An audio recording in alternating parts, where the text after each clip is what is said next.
Hello friends, welcome to my YouTube channel English with Anjan. Friends, Hindi में हमारे पास एक word है रहो, जो दर्शाता है किसी भी क्रिया को जारी रखने को। इसी तरीके से इंग्लिश में भी हमारे पास एक ऐसा वर्ड है जो किसी भी क्रिया को या वर्ब को जारी रखने को दर्शाता है और जिसे हम कहते हैं keep. Friends, as a meaning अगर हम कीप को देखें तो कीप का मतलब होता है रखना और इसकी सेकंड और थर्ड फॉर्म होती है कैप्ट कैप्ट।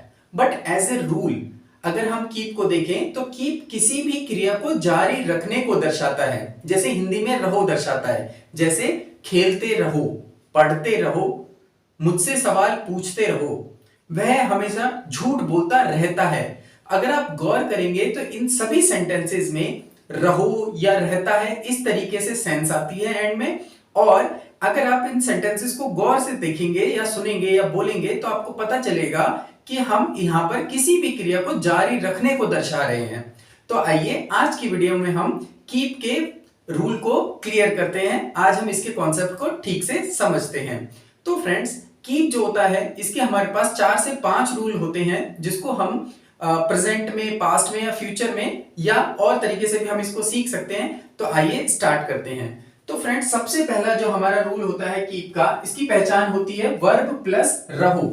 यहां पर ना तो प्रेजेंट को दर्शाता, ना पास्ट को या फ्यूचर को। यहां पर ऐसा नहीं आता रहता है या था या होगा, नहीं, ऐसा नहीं आता। यहां पर सिर्फ वर्ब प्लस रहो आता है। जैसे पढ़ते रहो, अंग्रेजी बोलते रहो, मोहन की मदद करते रहो। देखिए यहां पर सब में एंड में रहो आ रहा है और आपको हमेशा याद रखना है कि ये जो रहो पहचान जो है इससे पहले वर्ब होनी ही चाहिए। देखिए पढ़ते रहो, पढ़ना एक क्रिया है, बोलते रहो, बोलना एक क्रिया है, मदद करते रहो, मदद करना एक क्रिया होती है।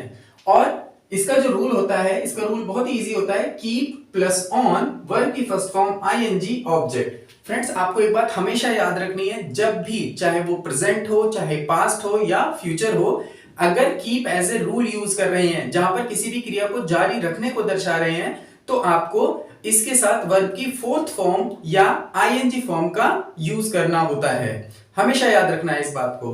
तो फ्रेंड्स, इसका जो रूल है, जैसे कि अभी हमने देखा, कीप ऑन वर्ब की फर्स्ट फॉर्म आईएनजी ऑब्जेक्ट। अब क्या होता है, जब हम इसकी इंग्लिश बनाते हैं तो हम अधिकतर ऑन को हटा भी सकते हैं। ऑन अधिकतर नहीं बोला जाता, बट एज ए रूल है तो इसलिए मैंने आप यहां पर लिख दिया है। आइए इसकी इंग्लिश बनाते हैं। देखिए पढ़ते रहो क्या बनेगा, कीप स्टडी, कीप स्टडिंग। अंग्रेजी बोलते रहो, कीप स्पीकिंग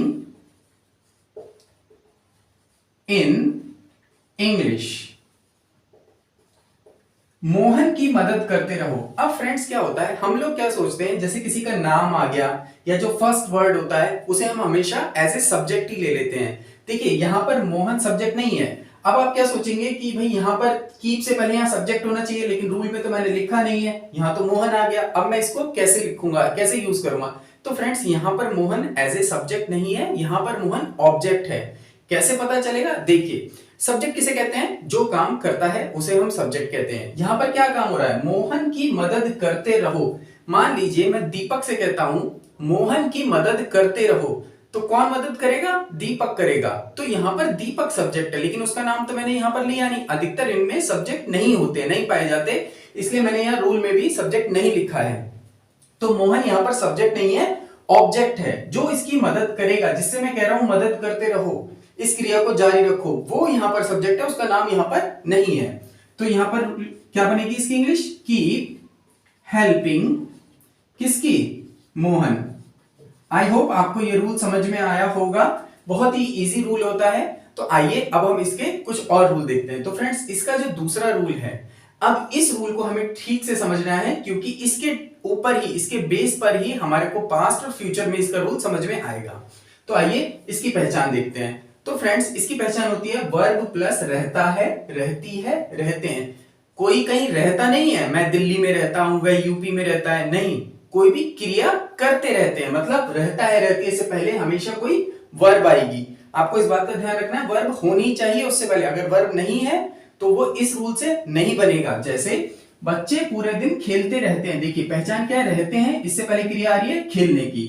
वह सोचता रहता है, रहता है से पहले क्रिया आ रही है सोचने की। तुम क्या पूछते रहते हो, रहते से पहले क्रिया आ रही है पूछने की, तो आपको वर्ब का हमेशा याद रखना है, ध्यान रखना है बहुत ज्यादा। तो इसके चारों रूल होते हैं, affirmative, negative, interrogative and WH family. Affirmative का इसका रूल होता है सब्जेक्ट प्लस कीप ऑन, वही कीप ऑन, आप ऑन को हटा भी सकते हैं, वर्ब की फर्स्ट फॉर्म आईएनजी या वर्ब की फोर्थ फॉर्म प्लस ऑब्जेक्ट। तो फ्रेंड्स आपको देख, अगर आप एक चीज गौर करें तो देखिए यहां पर ये ता है, ती है, ते है की सेंस भी ले रहा है, मतलब ये प्रेजेंट इंडेफिनिट के अकॉर्डिंग भी काम कर सकता है थोड़ा बहुत। तो हम क्या करते हैं कि ये जो कीप है, ये कीप अपने आप में तो एक रूल है, बट इसके साथ साथ ये प्रेजेंट इंडेफिनिट के साथ भी चलता है। तो इसी वजह से क्या होता है, जब हम अफर्मेटिव में, अगर आपको प्रेजेंट इंडेफिनिट टेंस आता होगा तो आपको पता होगा कि उसका जो अफर्मेटिव का रूल होता है उसमें हम एस या ईएस का यूज करते हैं।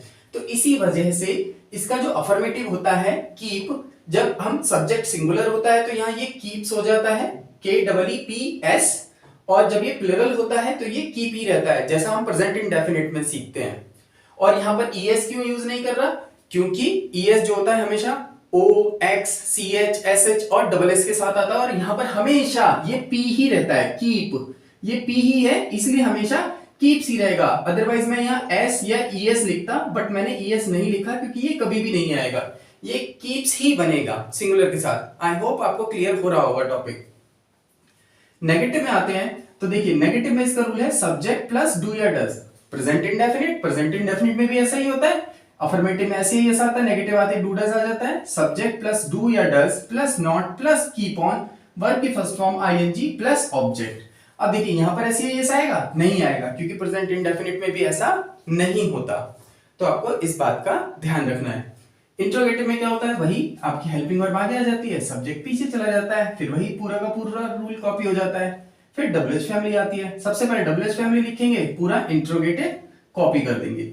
तो फ्रेंड्स आई होप आपको ये रूल क्लियर हुआ होगा। आइए इसके कुछ एग्जांपल्स देखते हैं। जैसे बच्चे पूरे दिन खेलते रहते हैं, children keep on.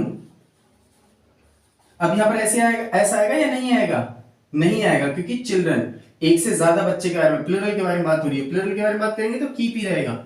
Children keep on playing, कब खेलते रहते हैं, होल डे।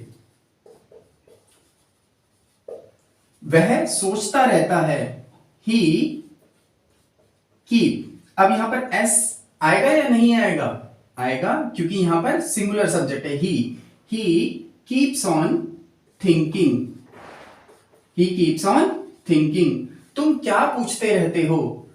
तो अब देखिए यहां पर ये क्या है, इंट्रोगेटिव है या डब्ल्यूएच फैमिली है, डब्ल्यूएच फैमिली है, क्योंकि यहां पर क्या बाकी के बीच में आ रहा है। तो जब डब्ल्यूएच फैमिली है तो हम इसको डब्ल्यूएच फैमिली के रूल से बनाएंगे। तुम क्या पूछते रहते हो, व्हाट डू यू के साथ डू आता है, what do you keep asking या कीप ऑन आस्किंग।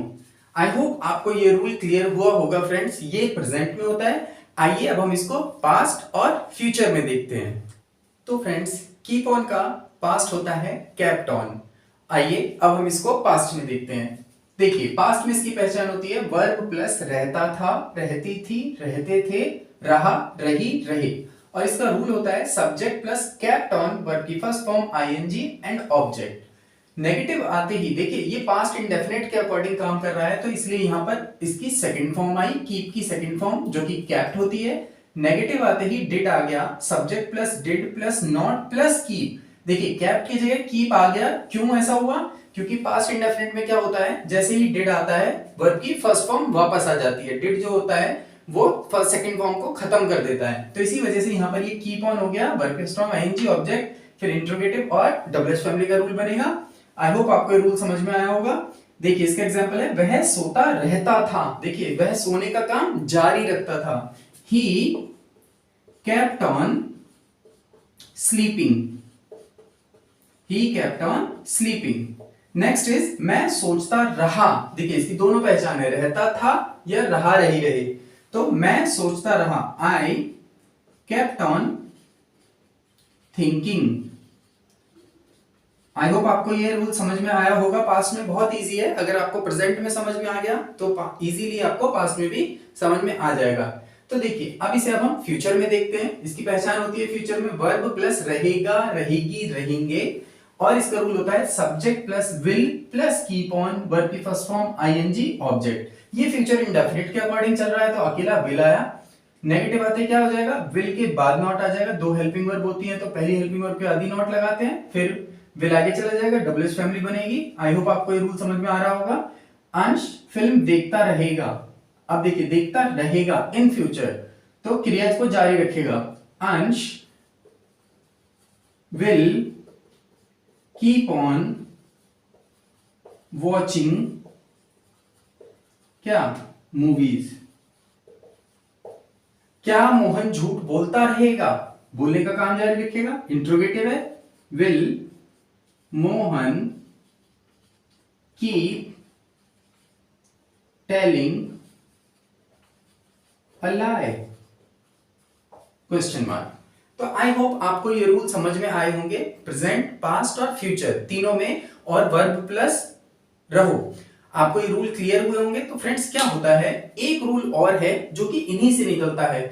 वो रूल थोड़ा सा अलग होता है, वो कीप ऑन से नहीं बनता, बट उसकी जो पहचान होती है बिल्कुल यही होती है। तो आइए उस रूल को भी समझ लेते हैं। तो फ्रेंड्स इसका जो लास्ट रूल होता है, इसमें हिंदी तो सेम रहती है बट इसकी इंग्लिश थोड़ी सी बदल जाती है। हिंदी में क्या होता है, हिंदी की पहचान वही रहती है जैसे प्रेजेंट में रहता है, पास्ट में रहता था, फ्यूचर में रहेगा।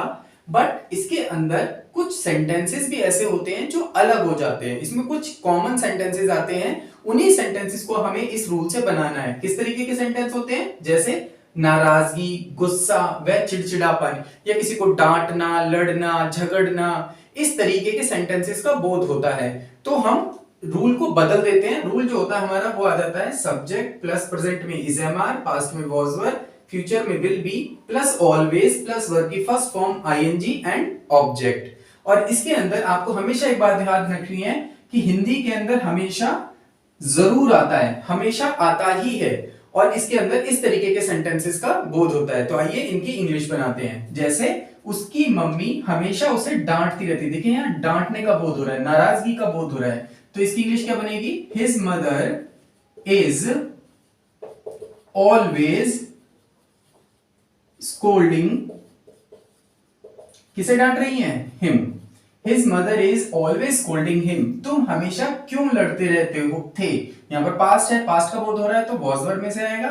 तुम हमेशा क्यों लड़ते रहते थे, लड़ने का काम करते रहते थे, तो why were you always fighting? Why were you always fighting? Next example is वे हमेशा झगड़ते रहेंगे। देखिए यहां पर फ्यूचर को दर्शा रहा है, वे हमेशा झगड़ते रहेंगे, तो इसकी इंग्लिश क्या बनेगी, दे विल ऑलवेज। फ्रेंड्स आपको याद रखना है जब भी फ्यूचर का सेंटेंस आएगा तो फ्यूचर में आपको ऑलवेज जो है वो विल के बाद ही लगाना है। They will always be quarrelling.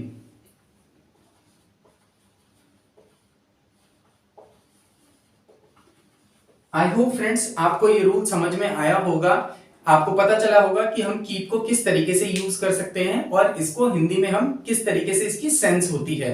Friends keep के और भी कुछ रूल्स होते हैं जो एडवांस होते हैं, जिन्हें हम बाद में धीरे धीरे सीखेंगे, बट बेसिक आपको यही समझना होगा कि कीप का यूज होता क्या है, हम कीप का यूज क्यों करते हैं। तो आई होप आपको ये वीडियो पसंद आई होगी। और फ्रेंड्स अगर आपको मेरी वीडियोस पसंद आती हैं और आपको रूल समझ में आ रहे हैं तो please subscribe my channel, please share the videos, and that's it for today. See you in next class.